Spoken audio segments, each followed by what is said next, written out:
ସାବଧାନ, ଆପଣଙ୍କ ଘରେ ଯଦି ଏହି 9ଟି ଜିନିଷ ଅଛି ତାହେଲେ ଆପଣଙ୍କ ରାସନ କାର୍ଡ଼ କଟିଯିବ। ମାଗଣା ଚାଉଳ ଓ ଗହମ ଏସବୁ ଆପଣଙ୍କୁ ମିଳିବ ନାହିଁ। ତ କୋଉ 9ଟି ଜିନିଷ ଆପଣଙ୍କ ଘରେ ଥିଲେ ଆପଣଙ୍କ ରାସନ କାର୍ଡ଼ କଟିବ ସେଇଟା ମୁଁ ଆପଣମାନଙ୍କୁ ଡିଟେଲି କହିବି ଫ୍ରେଣ୍ଡସ୍। ତ ସେଥିପାଇଁ ଆପଣମାନେ ଭିଡ଼ିଓଟିକୁ ଲାଷ୍ଟ ଯାଏଁ ଦେଖନ୍ତୁ ଏବଂ ଯଦି ଚ୍ୟାନେଲଟିରେ ଆପଣମାନେ ପ୍ରଥମ ଥର ଆସିଛନ୍ତି ତାହେଲେ ଆପଣମାନେ ଚ୍ୟାନେଲଟିକୁ ସବସ୍କ୍ରାଇବ କରନ୍ତୁ ଫ୍ରେଣ୍ଡସ୍। ତ ଫ୍ରେଣ୍ଡସ୍ ବର୍ତ୍ତମାନ ଆମର NFSA ଆପଣଙ୍କର ଫୁଡ୍ ଷ୍ଟେଟ୍ ଫୁଡ୍ ସିକ୍ୟୁରିଟି ସ୍କିମରେ ଆପଣଙ୍କର ନୂଆ ସର୍ଭେ ଚାଲିଛି। ସରକାର ଚାହାନ୍ତି ପ୍ରକୃତ ଗରିବମାନେ ହିଁ ମାନେ ମାଗଣା ଚାଉଳ ପାଆନ୍ତୁ, ମାନେ ଯେଉଁମାନେ ଅଯୋଗ୍ୟ ତାଙ୍କୁ ମିଳିବ ନାହିଁ, ସେଥିପାଇଁ ତାଙ୍କ କାର୍ଡ଼ କଟିବ, ସେଥିପାଇଁ ଏସବୁ ଚାଲିଛି। ତ କେଉଁ 8ଟା ଜିନିଷ ମାନେ ଆପଣଙ୍କ ଘରେ ଥିଲେ ମାନେ ରାସନ କାର୍ଡ଼ କଟିବ ସେଇଟା ଆମେ ଦେଖିବା ଏବେ ଗୋଟେ ଗୋଟେ କରି। ନମ୍ବର 1 ଦେଖନ୍ତୁ, 4 ଚକିଆ ଗାଡ଼ି। ଯଦି ଘରେ କାର୍, ଜିପ୍, ଟ୍ରାକ୍ଟର ଅଛି ଆପଣଙ୍କ ଘରେ କାର୍ଡ଼ କଟିବ, କିନ୍ତୁ ଆପଣଙ୍କର ଯଦି ଘରେ ବାଇକ୍ ଅଛି ତାହେଲେ ଆପଣଙ୍କ କାର୍ଡ଼ କଟିବ ନାହିଁ। ବାଇକ୍ ଛାଡ଼ିକି ଯଦି ଆପଣଙ୍କ ଘରେ କାର୍, ଜିପ୍, ଟ୍ରାକ୍ଟର ତାପରେ ଏସବୁ ଥିଲେ ଆପଣଙ୍କ ଘରେ 4 ଚକିଆ ଗାଡ଼ି ଥିଲେ ଆପଣଙ୍କର ରାସନ କାର୍ଡ଼ କଟିଯିବ। ତାପରେ 2 ନମ୍ବରରେ ଦେଖନ୍ତୁ ଫ୍ରେଣ୍ଡସ୍, 2 ନମ୍ବରରେ AC ବା ଏୟାର କଣ୍ଡିସନର। ଯେଉଁ ଘରେ AC ଲାଗିଥିଲେ ଆପଣମାନେ ଗରିବ ନୁହନ୍ତି ବୋଲି ସରକାର ଭାବିବ ଆଉ ଦେଇକି ଆପଣଙ୍କର ରେସନ କାର୍ଡ଼ କାଟିଦେବ ଫ୍ରେଣ୍ଡସ୍। AC ଥିଲେ ବି ଆପଣଙ୍କ ଘରେ ଆପଣଙ୍କ ରେସନ କାର୍ଡ଼ କାଟିଦେବ। ତାପରେ ଦେଖନ୍ତୁ 3 ନମ୍ବରରେ 5 ଏକରରୁ ବେଶୀ ଜମି, ଜଳସେଚିତ ଜମି 2 ଏକର ବା ଅଣ ଜଳସେଚିତ 5 ଏକରରୁ ବେଶୀ ଥିଲେ କାର୍ଡ଼ ଆପଣଙ୍କର କଟିବ।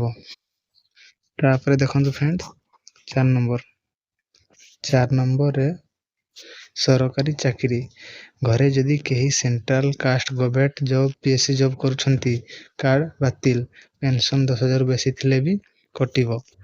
ଯଦି ଫ୍ରେଣ୍ଡସ୍ ଆପଣଙ୍କ ଘରେ କେହି ସରକାରୀ ଚାକିରି କରୁଛନ୍ତି ଯେ ସେଟା ସେଣ୍ଟ୍ରାଲ ହଉ ବା ଆପଣଙ୍କର ଷ୍ଟେଟ୍ ଗଭର୍ଣ୍ଣମେଣ୍ଟ ଚାକିରି ହଉ ନା କାହିଁକି, ଯଦି ଆପଣଙ୍କ ଘରେ କେହି ଜବ୍ କରୁଛନ୍ତି ବା ଚାକିରି କରୁଛନ୍ତି ତାହେଲେ ଆପଣଙ୍କର ରେସନ କାର୍ଡ଼ କଟିବ। ଏବଂ ଆପଣଙ୍କ ଘରେ ଯଦି କେହି ପେନସନ୍ ପାଉଛନ୍ତି 10,000ରୁ ବେଶୀ ତାହେଲେ ବି ଆପଣଙ୍କ ରେସନ କାର୍ଡ଼ କଟିଯିବ। ତାପରେ ଦେଖନ୍ତୁ 5 ନମ୍ବର, ଇନକମ୍ ଟ୍ୟାକ୍ସ ଦେଉଥିଲେ।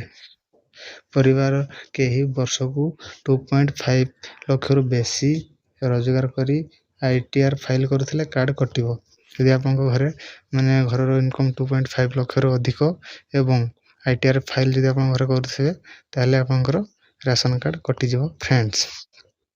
ତାପରେ 6 ନମ୍ବର ଦେଖନ୍ତୁ, 6 ନମ୍ବର ପକ୍କା ଘର 3 ବଖରାରୁ ବେଶୀ। ଯଦି ଆପଣଙ୍କ ଘରେ RCC ଛାତର 3ରୁ ବେଶୀ ରୁମ୍ ତାହେଲେ ଅଯୋଗ୍ୟ।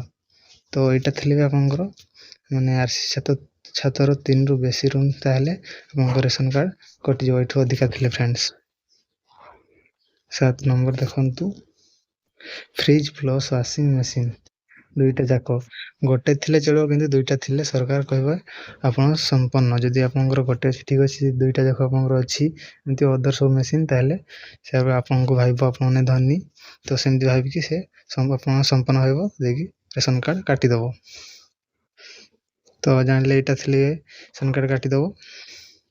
ତାପରେ ଦେଖନ୍ତୁ 8 ନମ୍ବର, ଘରେ ନିଜର ବିଜନେସ୍ ଅର୍ ସପ୍।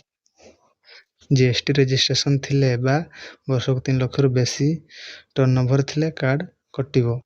GST ରେଜିଷ୍ଟ୍ରେସନ ଆପଣଙ୍କର ଯଦି ଥିବ ବା ମାନେ 3 ଲକ୍ଷରୁ ବେଶୀ ଟର୍ଣ୍ଣଓଭର ଥିଲେ ଆପଣଙ୍କର କାର୍ଡ଼ କଟିଯିବ ଫ୍ରେଣ୍ଡସ୍, କାଟିଦେବେ।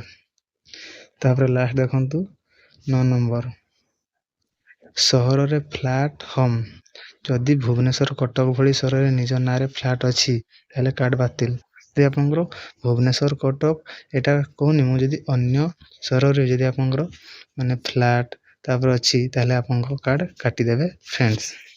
ତ ଜାଣିଲେ କେଉଁ 9ଟି ଜିନିଷ ଆପଣଙ୍କ ଘରେ ଥିଲେ ଆପଣଙ୍କର ରେସନ କାର୍ଡ଼ କଟିବ। ତ ଯଦି ଆପଣଙ୍କୁ ଭିଡ଼ିଓଟି ଆପଣଙ୍କ ପାଇଁ ହେଲ୍ପଫୁଲ୍ ହେଇଛି ଫ୍ରେଣ୍ଡସ୍ ତାହେଲେ ଆପଣମାନେ ଏଇ ଭିଡ଼ିଓଟି ଆପଣମାନଙ୍କର ସାଙ୍ଗମାନଙ୍କ ସହିତ ସେୟାର କରନ୍ତୁ। ତ ଆଜି ପାଇଁ ମୁଁ ରହୁଛି, ଦେଖା ହେବ ଆଉ ଗୋଟେ ନ୍ୟୁ ଭିଡ଼ିଓରେ।